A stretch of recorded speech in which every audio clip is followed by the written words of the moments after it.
Okay,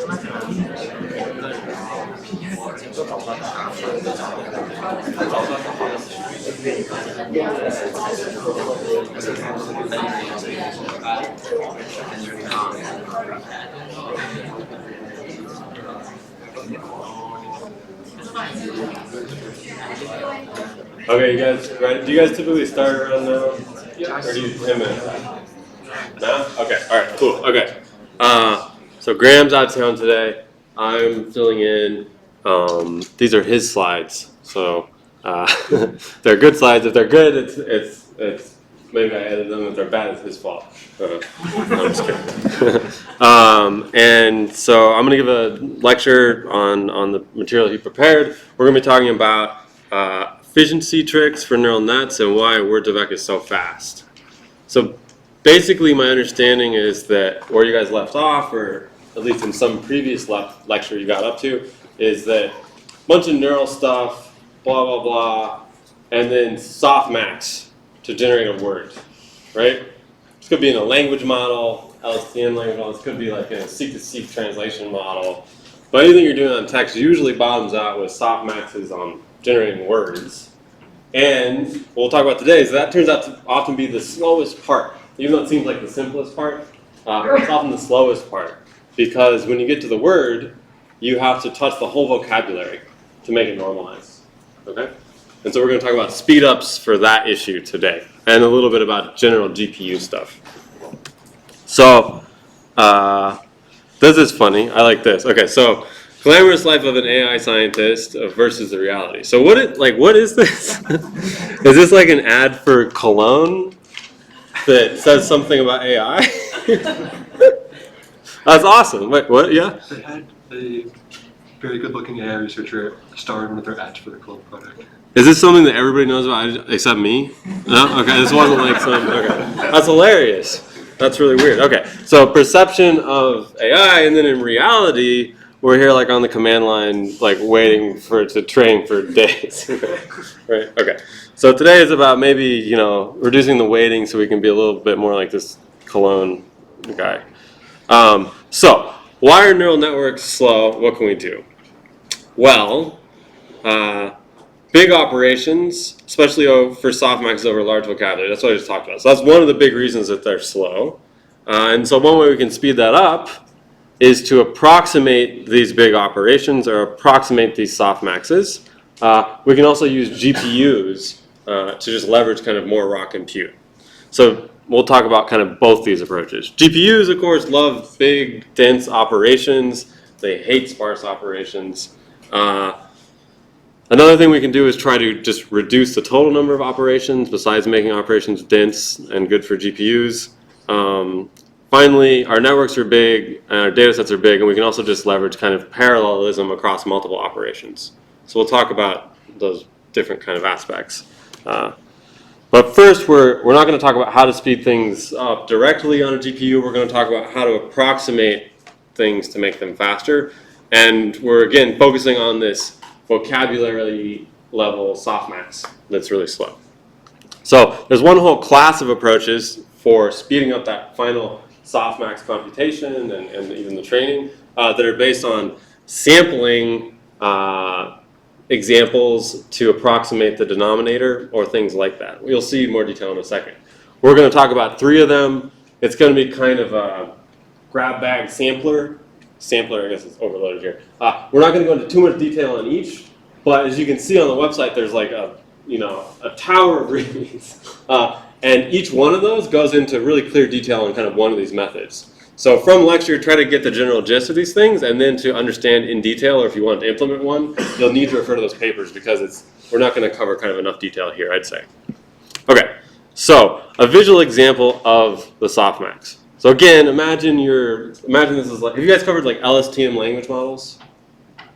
Okay, imagine this is an LSTM language model, and you've run it like for the word so far, you've got your final hidden state, and your hidden representation, and now you're about to compute the probability of the word that comes immediately next, right? This is one of the conditional probabilities that go into the factorization of the joint probability of the sentence, okay? And so we imagine like all this neural stuff went into getting this red vector h. which for all intents and purposes now is just like, it's just like a weights vector to score the different words in the vocabulary before we turn those scores into probabilities. Okay?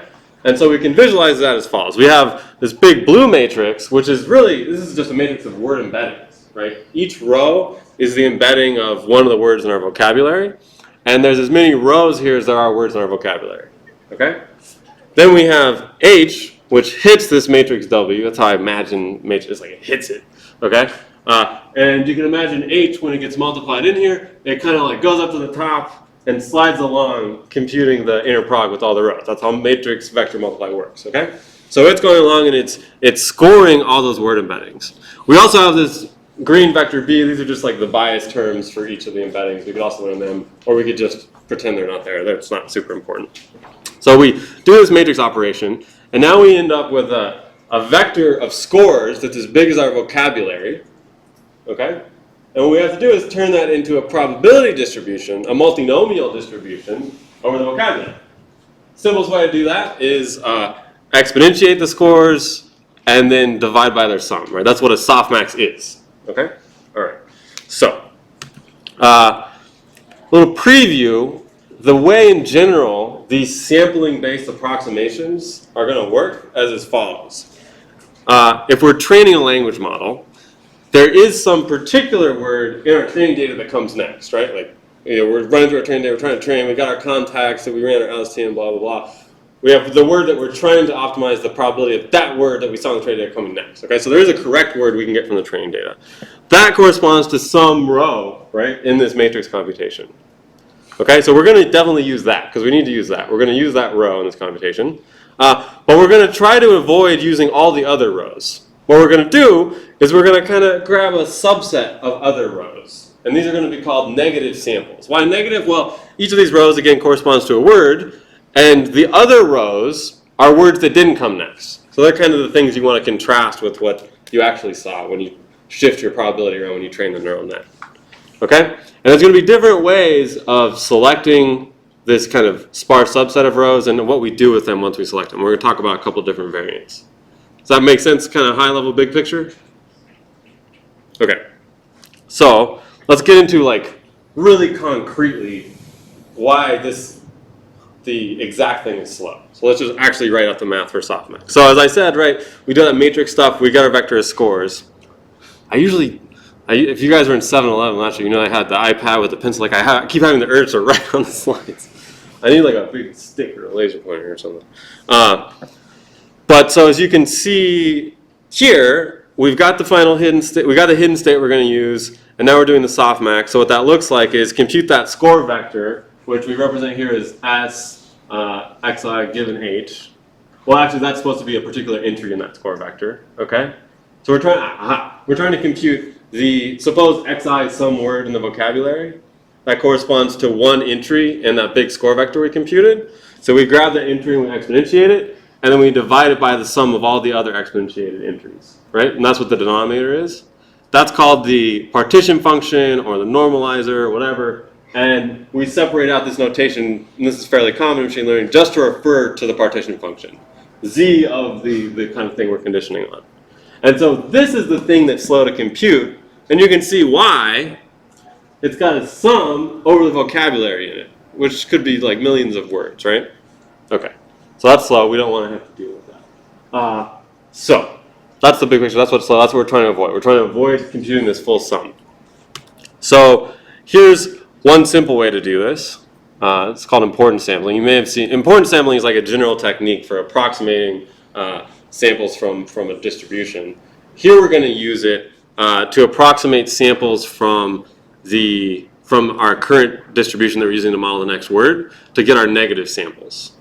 Okay, so right back here, right, this is really, we're kind of summing over all the words, all their scores. We don't want to touch them all, so what would be a good way to approximate this?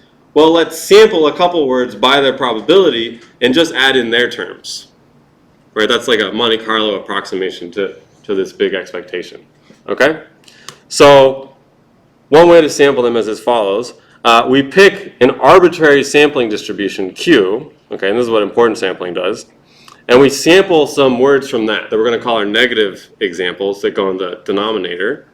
And then we reweight their score contribution to account for the fact that they were actually came from Q and not from the probability distribution that we were trying to get them from, that we were trying to approximate, right? So we kind of reweight them by their score and divide by the probability of us sampling them from our approximating distribution. And so often what people use for Q is just uniform distribution, and so then you just have a constant in the denominator here, though you can try more fancy things, okay? So this is one really simple way to estimate Z here. Grab a couple samples from Q, use this equation right here, you approximate Z. Now this is a biased estimator, which is like a statistically kind of bad thing when n is small, but when n is really big, it works reasonably well in practice. But you choose Q, so Just have it be uniform. Or it doesn't matter? It does matter. Like you'll get the better your Q is, the better approximation Q is to the distribution you're trying to sample from, the more exact you'll be with fewer samples. Does that make sense? Yeah. What is the distribution we're trying to approximate? Sorry. So it's kind of weird, right? Because like we're approximating a partition function, not like a distribution, but you can think of it as approximating a distribution. You can think of this as like this partition function is supposed to sum up kind of how all the mass was distributed. So we want to kind of sample from that mass curve so that we're likely to get points that had high mass, so we're including the biggest terms in that sum. Does that make sense? So we're trying to sample from P here. Well, we can't compute P without computing the normalizer, right? So it's like chicken and egg, so we use Q. Okay? All right, so that's one way. Another way you may have heard of is noise contrastive estimation. Again, we're not going to go into too much detail, kind of a grab bag. This is kind of a weird one, in my opinion. Here, you kind of set up a new training problem. It's like you have kind of a surrogate probability fitting that you're trying to do. So instead of trying to optimize the probability of this specific word coming next instead of the other words, you make a little kind of machine learning problem in and of itself. You say, well, we know what the true next word is. Let's get some negative samples, some words that weren't the true next word. Let's jumble them all up and try to make the model be good at guessing which of all those samples, which include the correct one, was actually the correct one. So it kind of turns it into like a binary classification problem, in a sense. It's weird. If you sample your negative examples using Q, as we said before, then this is the probability that the particular sample is like the correct one. What you end up doing, though, during training is you want to kind of turn this into a training objective, and you have to approximate some of these terms because they still involve P, and Q's kind of difficult to compute. Do some approximations. You end up with this thing that looks like this. It looks like expectation of this term right here, expectation with respect to Q, and then where you would normalize, you kind of leave them unnormalized. And there's some reasons why that works out. If you want the details of that, there's this really nice, Chris Dyer wrote these kind of notes on noise contrastive estimation to check out. But the basic idea here is that you're using kind of a surrogate training problem, which has a connection to the original problem, and you can kind of do some approximations to make the worry about the normalizer go away. Now, next, there's something that, this is maybe familiar, I don't know, this is maybe the most commonly used thing, it's the thing that's used in word2vec. It's called negative sampling. This is a special case of noise contrastive estimation where the number of negative samples that we draw is just the size of the vocabulary, and where Q is the uniform distribution. So if you make those two decisions in the previous approach that I talked about, you end up with this approach. And it works reasonably well in practice. This is kind of a more specialized algorithm that is kind of only good for this kind of word2vec training problem. Noise contrastive estimation is more general. You can apply it more generally for neural models. Okay? All right. Let's talk about some other methods. Minibatching with negative sampling. So this is kind of a trick that you can put on top of this approach. So creating and arranging memory on the GPU is especially expensive. So like anytime you're kind of picking up your next training example or picking up your next batch, you're kind of organizing your data structures to get ready for the processing that's going to happen on the GPU. That's slow. You want to do as little of that as possible. So one thing you can do if you're using these kinds of sampling-based approaches is you can use the same set of negative examples for kind of every element of your mini batch. Right? Sounds a little weird, but it actually is fine. And there's a paper about this that you can check out. Right? So remember what a mini batch is? We're often doing kind of stochastic gradient training of some sort. So we're not kind of looking at every training instance before we make a single update to our parameters. We're actually picking up subsets of training instances and using them together to make updates to our parameters. And so each of those little subsets is a mini batch.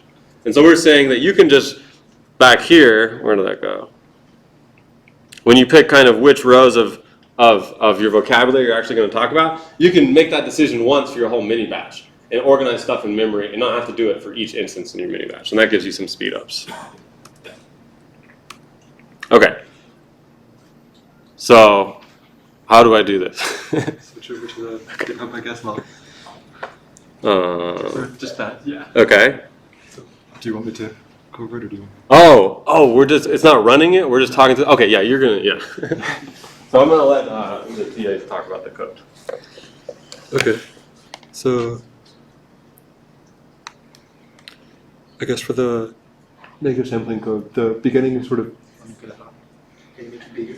Right, of course we're not running it. That doesn't make any sense. We're like, watch, it only takes 2 hours.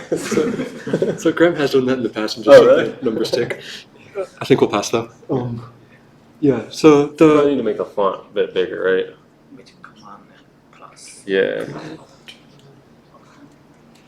Maybe Shift plus? Command Shift plus, Command plus. There we go. Nice. Is that big enough? Okay, cool. Okay, no big. Okay. So the beginning sort of similar to the previous, where we have the number of negative samples, but we read in all of the data, and this time we need to calculate all of the word counts, because you need that to determine the probability you sample each word. Then when you calculate the probabilities for each word, you just have the normalize it by the take to the power of 3 over 4. And this gives you the probability of choosing each word as a negative sample. So then when you calculate the sentence loss, you are going to first sort of collect all of the the words that you negative sampled. Yeah, then you take so this is, you're going through each of your mini batches? No, this is going through each word in the sentence. Okay. So you go through the sentence position by position, and then each word at that position. Right, yeah. You're predicting sort of, you have this is skipgrams, so you have the window for the skipgrams for each word you're predicting. Yeah. Then you So there's not doing mini batching here. mini batching can be handled sort of automatically with I know that, okay. .NET, so So I'm just wondering, because for I don't that think- last point, it said that we extract the negative samples once for each mini batch. That's a good idea. But I guess that's hard to see. If the mini batch is happening automatically, it's hard to see where that happens explicitly. So maybe that happens automatically behind the scenes. right. So Okay. and here he collects all of the negative samples for the entire sentence. Okay. At one time, right. Right. Right. Which And is this what is part of you're the asynchronicity on the GPU. Okay. Exactly. Which I'll talk about later. Yeah. So yeah, then you do the negative loss, the positive loss, and you sum them. So it's a pretty simple adjustment to the original word2vec, and it just makes it Yeah. faster. Yeah. Thank you. And I'll call you up again for the next example. Okay. So that was, a little run over of a couple of these sample-based approximations. We're going to talk now about a whole other class of approximation that has slightly a different flavor, but same goal. We're trying to approximate this final softmax and make it faster. So these are kind of structural approximations. They change the structure of the actual softmax computation, so it's not even really a softmax anymore. And we're going to cover 3 of them. There's other approaches. We're going to talk about a class-based version, which is really simple and kind of obvious if you think about it. And then we're going to talk about hierarchical softmax, which is kind of like class-based on steroids. And then we're going to talk about binary codes, which is a lot like hierarchical, but you kind of think of it in terms of just the direct binary encoding of a word. So we'll see each of these. Okay, so class-based softmax. So here's the simple idea.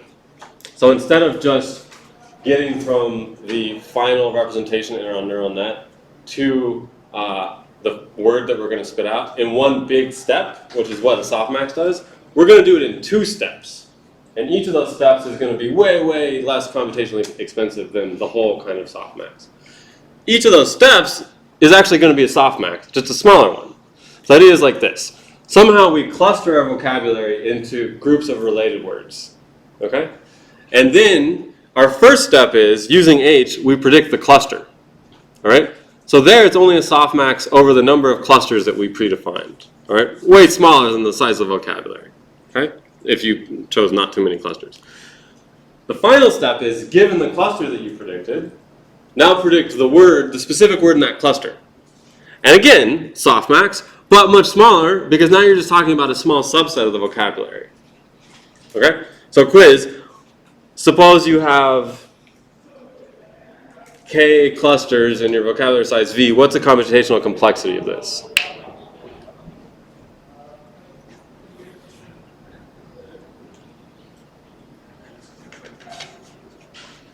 It's like k plus v over k, right? Right? So if you set k equal to the square root of v, then this is just square root of v, right? So that's a big improvement. Square root of v, man. It's good, okay? So, but this can be taken further, all right? What if you do a whole sequence of these kinds of decisions, where instead of making a softmax decision over a bunch of clusters, you're actually just making a binary decision, kind of which half of the vocabulary are you in, okay? And so one way you can do this is pick something like Brown clusters, which are this kind of predefined representation of words that have a sequence of bits that kind of define splits of the vocabulary. And you can predict that sequence of bits as a sequence of little binary softmaxes, which are just like little logistic functions, okay? And so then the way you get to the final word is you do a bunch of little binary classifications that take you down this kind of tree encoding, and at the leaf you end up with the word. All right? What's the computational complexity of this? So always log something, right? So log v, right? Yeah, okay. So that's better, right? It's even better than square root of v. Okay. Finally, this is actually, in my understanding, this is very similar to hierarchical softmax, but it's just kind of a different way of thinking about it and a different way of kind of parameterizing it. Is that you say, instead of thinking about us navigating through the vocabulary by the sequence of smaller decisions, you just say each word, right, has a bit representation. Either you're using kind of Brown clusters, which are like have, you know, there's kind of smart bit representations, or you just encoded each word as a number as soon as you read in your data, and those numbers themselves are vectors of bits, because that's how we represent numbers on a computer, right? So you just view words as vectors of bits that are just kind of pre-specified somehow. And then your final output layer is about generating that sequence of bits, and you do it independently for each position using a little Bernoulli probability that comes from the output of your neural net. So what that looks like is you do the same kind of blue, red, green computation, except now the number of rows is the number of bits in your word representation, which is, you know, log v again. And instead of sticking that score vector into a softmax to make a multinomial distribution, you push it through a sigmoid, and then you treat each entry of that vector as a little Bernoulli probability of heads. Okay? So now it's like a bunch of little probability distributions, each of which is responsible for generating their component of the word's bit vector. Does that make sense? Okay, so that's another way. And then, It's not gonna be 1, 0, or is it gonna be like point something? So the sigmoid, right, so the sigmoid, this is, I wouldn't have written it like this. Yeah, the sigmoid will never equal the zeros and ones. Really the way to think about this is your model, and this is your training data, right? And yeah, and so you say, what's the probability of these guys under this? And you just add up the, like, either 1 minus or the, yeah, cool. So in the previous slide, so the hierarchy is already given. The hierarchy over the labels Yeah. is already given. I believe that's right, yeah. Does anybody like to contradict that? Like to differ? No? Okay, yeah, it's already good, okay. I mean, you can imagine kind of jointly trying to learn the optimal hierarchy while learning the probabilities of these binary decisions. I'm sort of like far enough from these kind of neural embedding line of research that I don't know, but I suspect somebody's worked on that. Yeah. Okay. Let's try it out. Sorry. Thank you.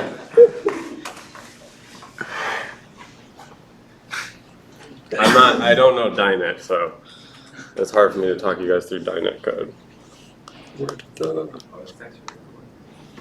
Is the lectures actually all recorded? Yeah, well, I don't know. This one is. I assume that if Graham having recorded this one, he's recording his other ones. They're theoretically all recorded and posted to Piazza. Okay. Theoretically. Yeah, so for the binary example, again, it's pretty similar to the normal word2vec, but what is that? First, you calculate the total number of bits by taking the binary representation of the number of words. So this gives you the sort of maximum possible number you need to generate. And then because it is binary with ones and zeros, anything else will be contained within that representation.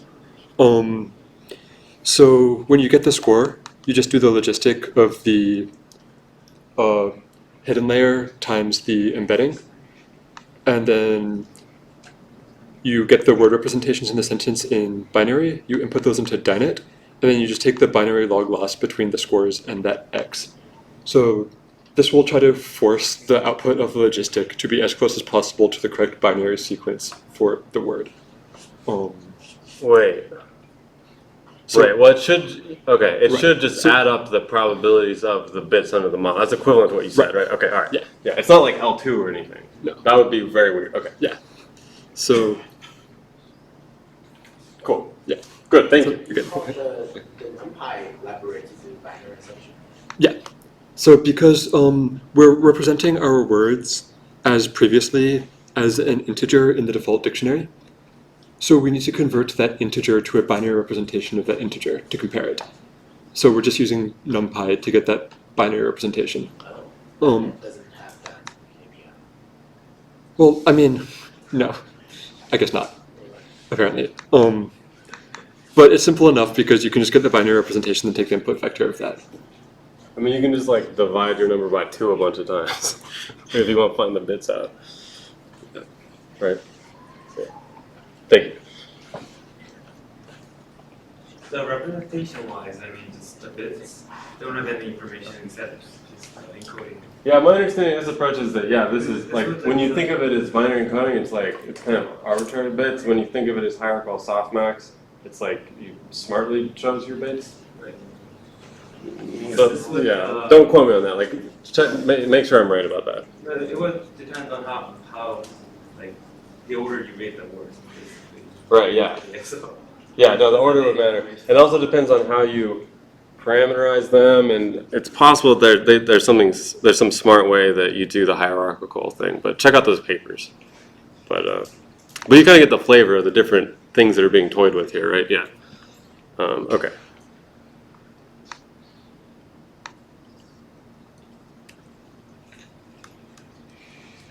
Okay, I'm not going to talk about error correcting code, so just ignore that half of the slide. I will talk about this hybrid model. So you can, of course, kind of mix and match these different approaches. And one smart thing you can do is for the really common part of your vocabulary, kind of treat it differently than the rare words in your vocabulary, right? Like most of your vocabulary is going to be rare words. So to take like every word above some count is going to be some really small subset of your vocabulary. And so you take the common words and you do a real actual softmax on them. And then for your rare words, you can do something else like this sigmoid for the bit encodings, or you could do something hierarchical. And so you can actually mix and match and you can get some gains that way. I'm not going to talk about error correcting codes. Okay, so now you've seen 2 different styles to approximating this final softmax that you need to do in NLP models with neural nets. We're going to talk a little bit now about kind of just general GPU exploitation, good practices. And some of this will be kind of more general than NLP, and some of it will be more specific. But I'll take like a little 30-second break now. Is that good? Okay. Does Graham take little breaks? No? Oh, whatever.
Okay, so GPUs.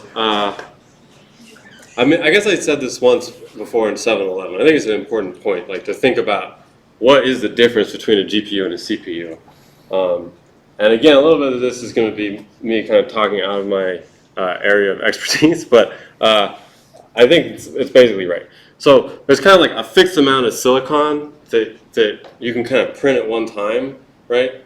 Like a fixed number of transistors. And so it's not that GPUs like have way more transistors than CPUs. Like maybe they do a little bit, I don't actually know the numbers. The difference is that they allocate their transistors differently, okay? So CPUs are all about kind of, I mean now they're always multi-core and like hyper-threading, whatever, but max you're getting like kind of 8 hyper-threads, 16 hyper-threads. So they're basically about really fast serial computation, which means they devote a lot of transistors to control and like predictive branching and like all this crazy stuff that all of us probably know a little bit about from our machine structures course, but like don't know nearly as much as like a computer engineer. GPUs, on the other hand, allocate most of their transistors to just kind of raw compute units. Do you remember ALUs? Do you ever take like an electrical engineering course? What is that? Arithmetic logical unit. I don't know, they're basically like this little component of like the circuit diagrams that go into chips that does like the actual brute force heavy lifting, like actually multiplies numbers, or like actually adds numbers, does that kind of stuff. So GPUs have like a ton of those. So GPUs are all about parallelization, being able to run a bunch of threads in parallel by sacrificing the kind of adaptability and the ability of the CPU to kind of do kind of weird things in your code. So GPUs are good at kind of doing simple, kind of dense, all at the same time, but massively parallel. CPUs are good at kind of like doing intricate stuff really fast, but not in parallel. So to exploit GPUs, we have to talk about parallelism, and we have to like think a little bit about the kinds of parallelism we might be using, because some of them are better for GPUs than others. Does that make sense? I think that's about right. Like I'm not a computer engineer, but I think that's about right. Okay, so 3 types of parallelism. These first two, okay, yeah, I know what the difference between these first two is. So there's within operation parallelism, operation-wise parallelism, and then example-wise parallelism. The first two are kind of within your model. Depending on how you define the structure of your neural model, you might be able to make use of more or less of these 2 types of parallelization.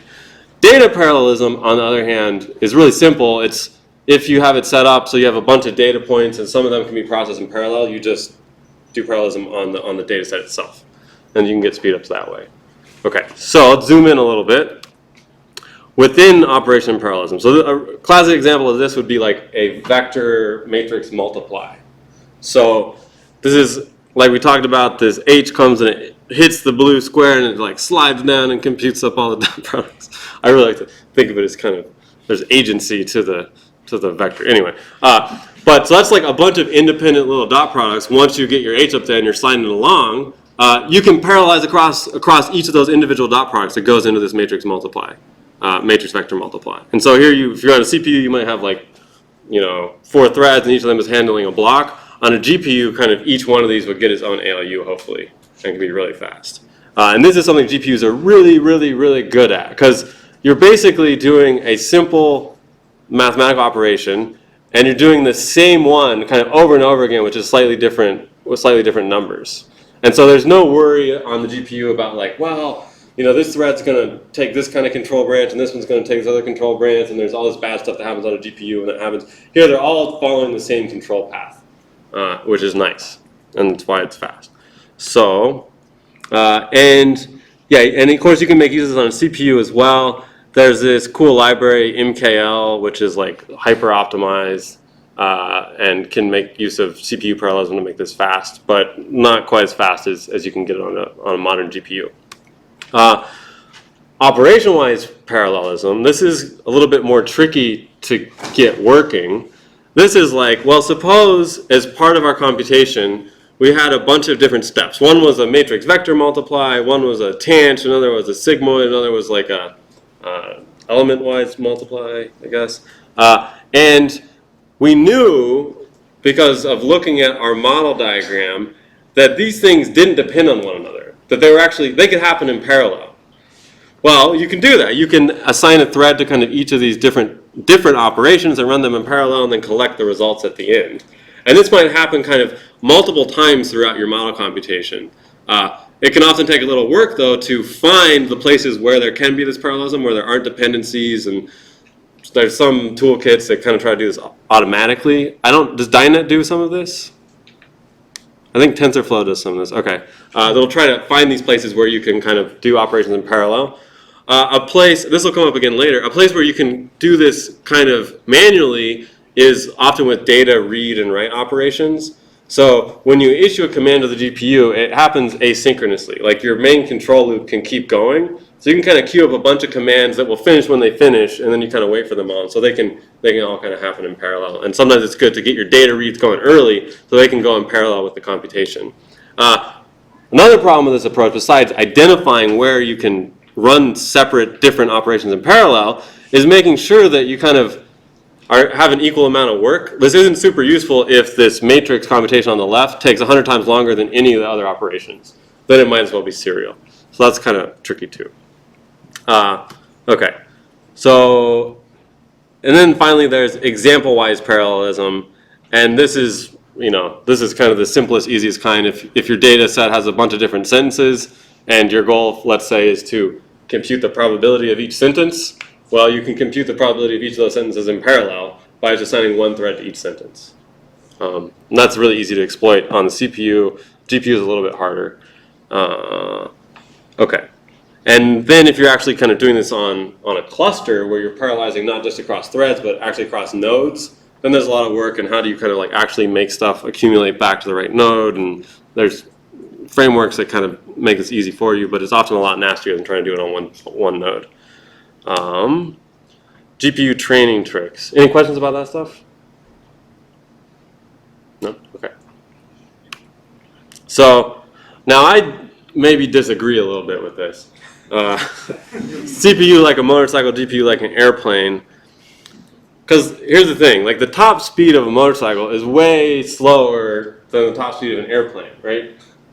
GPUs, like their clock rate, like is not nearly as fast as what I can get on my like overclocked, like cool Intel Core i7. I have a GPU at home. I have it clocked at 5.2 gigahertz. It's pretty cool, right? So you can make CPUs really, really, really fast for single thread. So I say their top speed is faster. What GPUs have is parallelism. So I would say maybe the more apt analogy here would be CPU is like a motorcycle, really, really high top speed, really fast acceleration. It can go kind of through any terrain, right? It can go around corners really good. GPU is like a bus. Okay, it takes a long time to get started. It doesn't have a super high max speed. It takes a long time to like slow down. Can't do any off-road stuff, right? But it can take a whole bunch of people at the same time. So that's what I say. But if you want, you can take the airplane one if you like it better. Okay, so here's a simple example of just sort of how big improvement do you get from it. You've probably seen these before, like posted online. If you're ever looking at like buying a new graphics card, often you go and like grab the internet for like these kinds of comparisons. How big of a speed up can I get? But so this is a comparison of how long does it take to do a matrix multiply on a CPU versus a GPU as a function of the matrix size. So you can see here, and this matches our airplane bus scenario perfectly. When you have a really small matrix where you don't, there's not a lot of parallelism to be had. It's just about like jumping on your bike and getting from point A to point B as fast as you can. Then the CPU dominates. It's actually faster than the GPU. But once you have like, millions of passengers to ferry across from point A to point B, going back and forth with your motorcycle is a dumb idea. The bus starts to take over and you start seeing the GPU dominate here. And the bottom here, you can see kind of the ratio. There's kind of like some critical window of small enough matrices before you start using the true power of the GPU. And it's not like the more data you throw at the GPU, the bigger gains you get out of the CPU, because it's not like there's infinite ALUs in the GPU, but there's just some threshold after which you have enough kind of data, you have enough parallelism, enough stuff to do in parallel that you can use all those ALUs at the same time. This might sound a little silly, but like one way that you can, I don't even know if I should say this, like one way that you can tell if you're like effectively using your GPU's power is by how hot it gets. Like if you're sitting there and you can't hear the GPU like breathing, like you're probably doing something inefficient, in my opinion. It's kind of, I remember like one time in grad school, like I got obsessed with trying to crack this Zodiac cipher, like the Zodiac killer has a cipher, and I took an HMM and I found a way to like basically do random restarts in parallel on a GPU, and the hope was that with enough random restarts, maybe you could crack this uncracked cipher, so just amount of compute maybe. It was also really cold, it was winter, and I only have an electric heater, so my electric bill would be really high, so I was like, I'll just use my GPUs as my space heater, and it works pretty well. It kind of like, it can heat up a small room, you got like 2 or 3 GPUs in there, and plus maybe you crack the cipher. I didn't crack the cipher. Anyway. Okay, so practicality. So this is some advice from Graham. So if you're using DINET, it sounds like he's saying code on the CPU and use the CPU for profiling. And so that often, I guess, would mean like using small subsets of your data during development and profiling. He also says, I guess, well, I haven't experienced this, but I guess this makes sense. So NLP tasks kind of by nature are sparser than other AI fields like machine vision. And there's sometimes where it's just too much work or it's just really impossible to like try to find these dense operations that GPUs can do. And you end up, it just is faster on a CPU. It's just not a parallel task. There can be NLP things like that. So sometimes you might just want to see how well you can do on a CPU. The times when you see big gains in the GPU are very big networks, okay? So where you have like a lot of different operations kind of happening in parallel to finally get to the end of the network.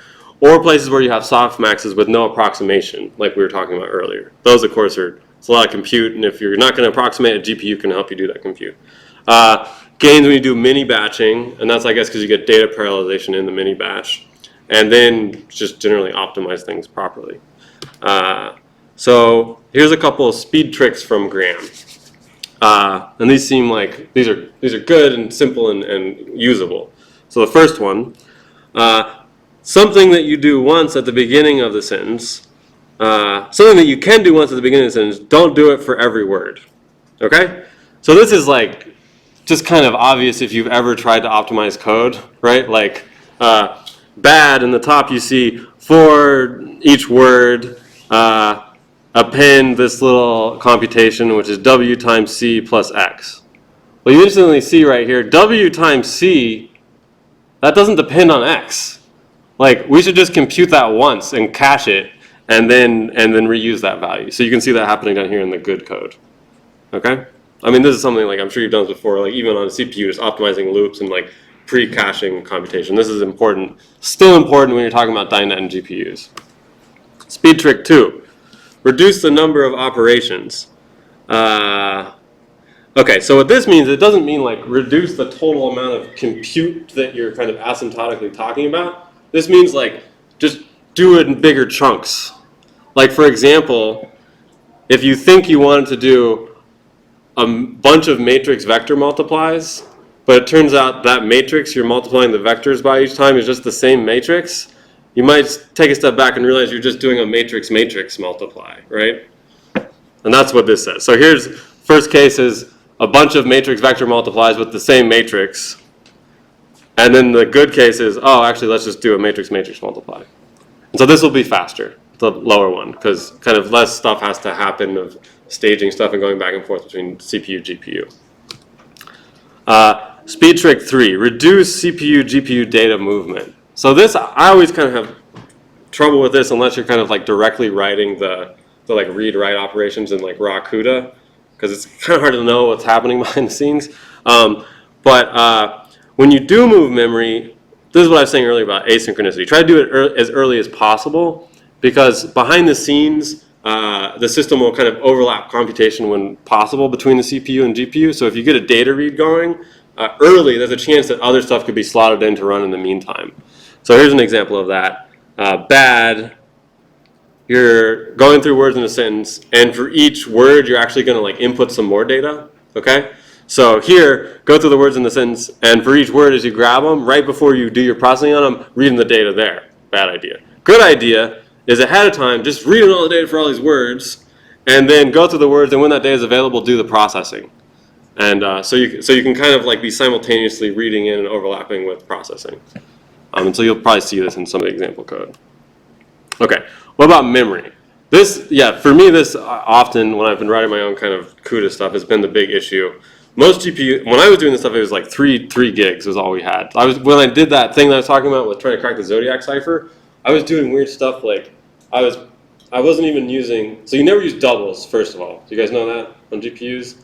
Like double precision, we don't really need it. If you're running out of precision, you're gonna do something like be in log space anyway, or like do your own kind of scaling operations. Floats are good enough, and they're way faster on the GPUs than doubles are. So just do everything floats.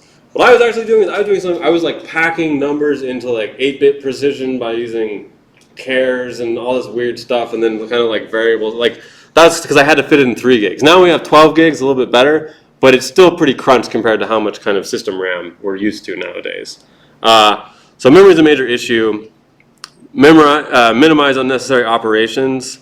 You can use multiple GPUs, but when you do that, you start having to worry about more memory movement, which can slow you down. So it's not like necessarily, if you have in GPUs, it's not necessarily an in-fold speed up. There's overhead. Okay, so let's try it. Do you happen to know why Yeah. CUDA 8 moves to 64 bits instead of 32? Don't you need 64 to address 12 gigs of memory? What's the max you can address with 32 bits? What's 2 to 32? I remember like there was some switch over back in the day when even CPU architecture was 32 bit. Only 14 bytes. 4, yeah, it was 4. That was the max you could do, I remember. So that's why. I think. I could be wrong. Like, I don't know. It makes sense, right? Yeah. So I guess this is just sort of an example that is unnecessarily slow. So it is using this very sophisticated training data set, which he makes up using random numbers. And then when he does the processing, it's basically just doing everything he said essentially not to do. So he has a double loop, and inside the double loop, there's doing unnecessary Right. computation, just stuff like that. Yeah. So I mean, this is just kind of obvious. This is stuff that, like, if you were just coding in Python, it would be dumb to do. I guess this is Python. But, like, if you're just writing, like, CPU code on Python, it transfers here as well, of course. So like this should be outside the while loop and stuff like that. Yeah. Don't do this. Yeah. There's not really much to say for this. Yeah. Incidentally, like, this happened, this gets even a little bit more, if you're writing your own raw CUDA code, like, you can get really obsessed with this kind of stuff too, because sometimes not only are you worried about, like, well, let's pre-compute anything we can pre-compute, you're also worried about, like, what's the total number of active registers, because if there's too many, it's going to have to hit cache, which is on the GPU, like, it's really slow. And so you do all this weird, like, staging and computation, like, being aware of the specific limitations of your specific GPU. That's if you want, like, really fast, but that's, like, bespoke solutions for particular algorithms for a particular GPU. And it's usually not advisable to spend all the work to do that. Okay. And I think that's it. So the early finishing lecture today, I can just open it up to questions if I know the answers. I was thinking, so that CUDA, so when did CUDA 8 come out? This is what, kind of recent? This year. Yeah, because we had 12 gig GPUs before CUDA 8 came out. So I don't know why they switched to that. Like, they probably say on the website. I mean, maybe it makes it easier so they don't have to do something weird to address the 12 gigs. I'm not sure. Any questions? Yes? During the negative sampling slides, you said that it also mentioned on the slide that Nikolov K sampling is better for optimizing the word embeddings, whereas it is not probably better for other stuff. So this is the reason why. Yeah, so it has to do with it being a bias estimator. Check out the Chris Dyer note. It's really that he goes through both exactly what those objectives are, how they're connected to Softmax, and their kind of statistical properties and trade-offs. But yeah, it's a bias issue. Yes. So a follow-up to the question about what distribution to select for Q. Yeah. So my understanding is that for negative sampling of the distribution is as much as possible for distribution. No. Well, not for this version of negative sampling. Like, so here, negative sampling, Q is, by definition, uniform, I think. I think that's like what the name negative sampling means. Am I wrong on this? I think that noise contrastive estimation, you have a choice of Q, but negative sampling, that's the special case of NCE, where Q is uniform and K is your vocabulary size. So uniform is different from the underlying distribution. Yeah, right. Yeah, you can't actually get the underlying distribution because that's what you're trying to approximate, right? Well, you do have your orchestrating data for positive examples. So for negative examples, you want to report that it give you a very different distribution. No, so it's a bit different here. So the way that to think about it, I think, is you're approximating the normalizer. You're approximating the partition function. So you have the true example, and you're forming a distribution, and you want that distribution to put as much mass as possible on that true example. But you're not parameterizing this thing directly in terms of mass. You're parameterizing in terms of score, which doesn't have to sum to 1. And so you have to kind of make it sum to 1 so that you make sure you're kind of keeping track of all your mass and not cheating the rules of probability. And so for a given scoring function, what you'd like to do is just sum up all the scores. But you can't actually touch all the positions where the scores live in that vector. So what you try to do is just sample a couple of them, sum them up, and say that that's an approximation of this one. So what you really want from Q is you want it to give you samples where most of the score is. So you want Q to actually be your model distribution. But the model distribution is the thing you're trying to compute by normalizing, so you can't directly sample from it. So you use something else, you use uniform. If you had something better, you could use that. But it's not supposed to be as different as possible, definitely not. Unless I'm totally confused. Yeah. So, I mean, if you use something like uniform, follow, but the importance weights usually collapse, particularly when, say, your distribution is sparse, the Softmax is sparse, and then you're taking all these samples from the normal distribution.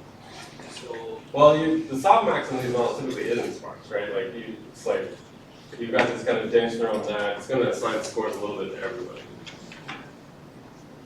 So these are not sparse. If these were sparse and we could exploit that, that would be another way that we could speed this up. If we could know ahead of time that most of these are 0, that would be nice, but it's not sparse.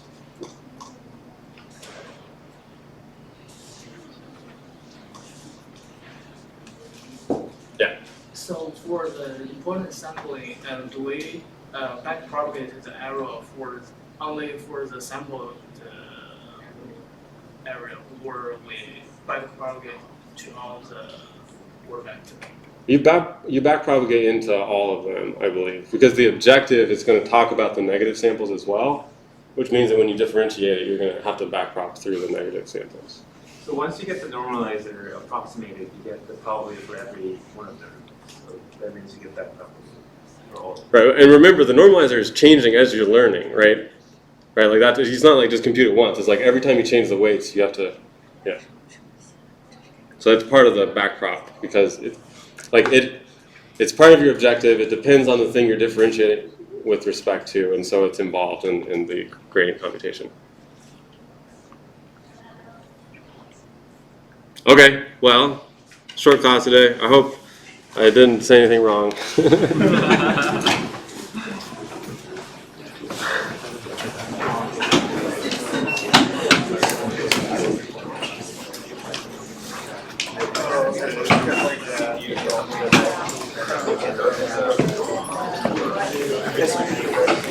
Yeah, hold on.